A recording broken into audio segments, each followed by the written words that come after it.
Crazy Stupid Podcast. So, they race swapped House Velaryon. They weren't supposed to be black, and that does change significantly parts of the story, particularly with Rhaenyra and her kids. There's a lot more ambiguity about, like, are the strong boys her sons? Because, like, obviously they're all white, and so in the books. Yeah, so it's not going to be as, like, simple. And so, their hair is different, but there are other examples in Targaryen history where that sort of happened. And so, like, that makes it kind of like, I don't know, is it? So you're sort of left to, like, in many ways decide for yourself and really question Alicent's motives behind why she would make the accusations.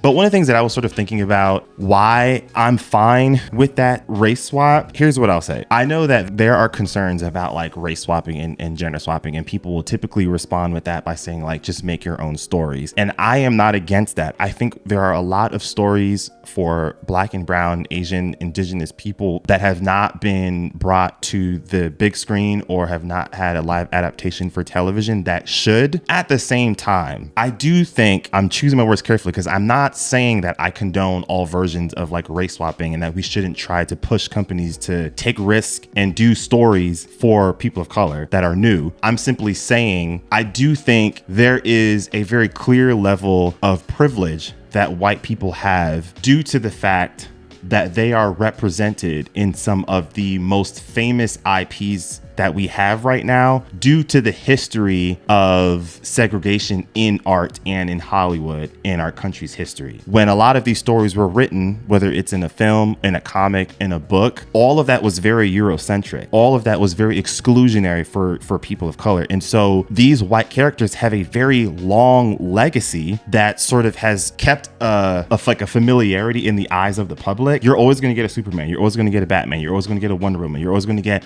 all of the 5 Avengers. You know what I mean? Lord of the Rings, the main characters for the trilogy, white people. That familiarity right now in the era that we're in, when we're getting the same kind of remakes and spin-offs and, redos for movies and TV shows, you've got a lot of companies that are, like, playing it safe. And so because of that, I don't always fault the studios for wanting to find ways to be inclusive due to the era of familiarity that we're in right now. With the Velaryons being changed black, that does change the story. I think what I have thought about, for me personally, is what matters more.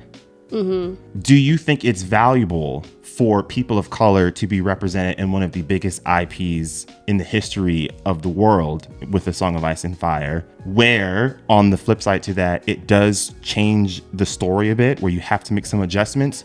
Or do we completely just exclude them out of some of the biggest stories that will ever exist in comics, in fiction, in fantasy, simply because of our country's history and how Eurocentric a lot of the writers were when these original stories were created? And so I feel like that's not something I see people talk about often. It's just a matter of make your own stories. And so people will probably bring that up and say, like, all right, but what if we, like, casted a white person for Black Panther? And I just feel like, one, you're being disingenuous, but at the same time, that's one black character compared to the plethora that is beyond unequitable, regardless of how you try to spin it. Yeah. That, I think, is the difference, because people will normally bring up the idea of, like, yeah, if a person that is black, that in the story they used to be white, their race was not a factor in the story. But I don't always know if that is always the necessary argument we need to make. I think a valid argument could be whether or not their race is necessary. People of color have been consistently excluded out of some of the biggest IPs in art and stories just due to the history of racism, of when these stories were very seen as very Eurocentric. I agree. I think if you are a person that's saying, like, just make your own stories, my next question to you is, how many stories, original stories about people of color are you personally supporting and reading and taking in the content for? Right. To increase our chances of getting this attention and getting these adaptations, right? Like, because the stories are being created. They've been being created for decades upon decades upon decades. They've always been there. Black people have always wrote about black people. Like, we've always done that. We've always made movies about black. We've always done that. The problem is our stories don't always get the traction and the attention because you guys don't want to watch them. Exactly. So if you're a person who's like, make your own stuff, okay, well, then support our stuff. Right. Support our stuff. 1, 2, does the race swap actually change the story? Because here's the thing. Meghan and Harry's child looks like a white baby. Okay, and it's the same thing. It's the same thing.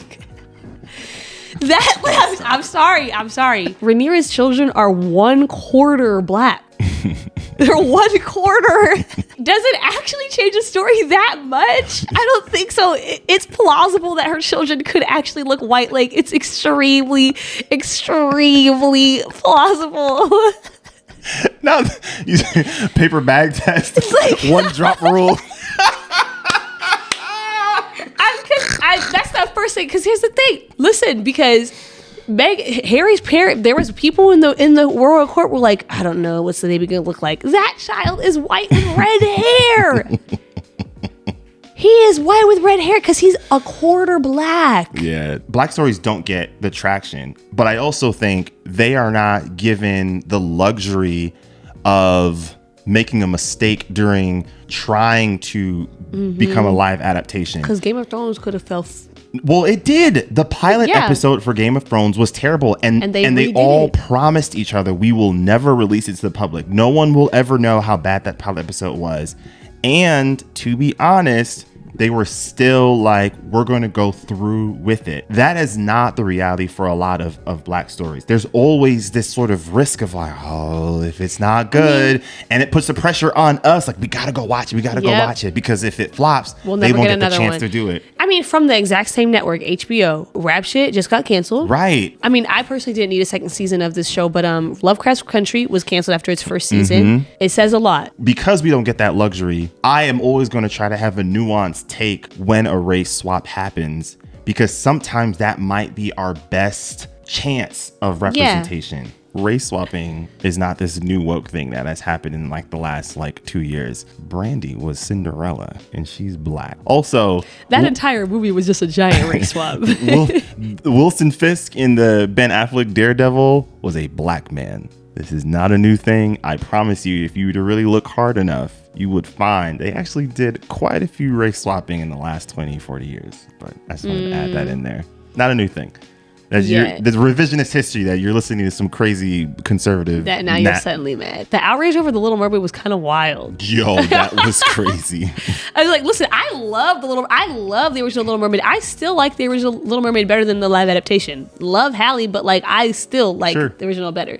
I just can't imagine being that upset. I think the reason why I asked it the way that I did is if he was inspired by a certain era of medieval time, okay, fine. But the question that I am posing is, do you think there is value in adjusting it for the day and age that we're in right now, with trying to right the wrongs of the culture America had about being very exclusionary? That I think I would like for people to sit with that, because the response is normally the author wrote that person white. And for a person of color, my response is yes.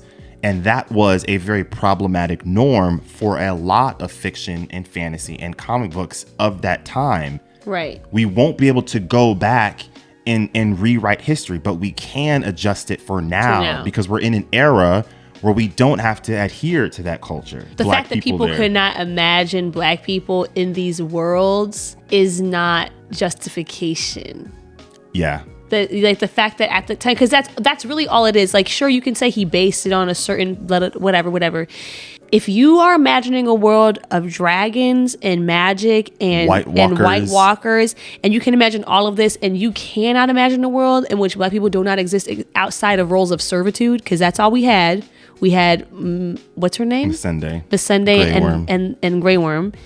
If you cannot imagine black people into this fantastical reality outside of roles of servitude, that's a problem. And also, I'm like, guys, I was going to say period, but it looks like you had another point to make. Sorry. It's not like they took the leading cast members. Yeah, they're all still white. they took a side. When I saw the season and I saw the amount of screen time that these characters had, which I hear that it's going to increase, whatever. But when I saw the amount of screen time that these characters had, I was like, this is what we were mad about? I thought they were doing something big, revolutionary, taking some no, No. they're a side characters. Well, this is part of why I'm always, as much as I love the books, I'm a little protective of the show, because Bela and Rhaena in the story, they have maybe like one or two major moments. But from what I picked up in that trailer, it looks like they're going to give them a lot more screen time in the show, which, because that, there's more representation, like, I appreciate that. Right. To see more Black people in that fantasy element on like one of the biggest shows ever, like, that matters to me, even if that changes in your mind the lore, even though George R. R. Martin did say like he was perfectly fine and loved the casting for who they had with Corlys Velaryon, but I just throwing that in there. He ate the roll up. So that's where I'm like, see, I'm going to find value in that change. Yeah. You know what I mean? I honestly think that a lot of white men should sit with the fact of like, I am 28, about to be 29 years old, and like this summer will be the first time I've ever seen someone who looks like me riding a dragon. Right. Like, I don't think people really understand how hard it was growing up to be like a Black girl in particular into like action movies and fantasy. You're nowhere to be found. They'll sprinkle in a Black man here or there, okay? They'll put them in sometimes. It's not enough. It's not enough, and it's always, we get something. Yeah. I didn't exist in Star Wars. I didn't exist in Lord of the Rings. I was non-existent in all of these stories. I was non-existent in most of the Marvel movies up until Black Panther. Like, I'm just not there. So, like, I really think some people should sit with it and just be like, this is very meaningful for me as a grown adult woman to be like, wow, like, for the first time, like, there I am in this fantasy world riding a dragon, and I'm still not even a secondary character. I'm whatever's after that. Like, yeah. you know what I mean? Like, stop being greedy.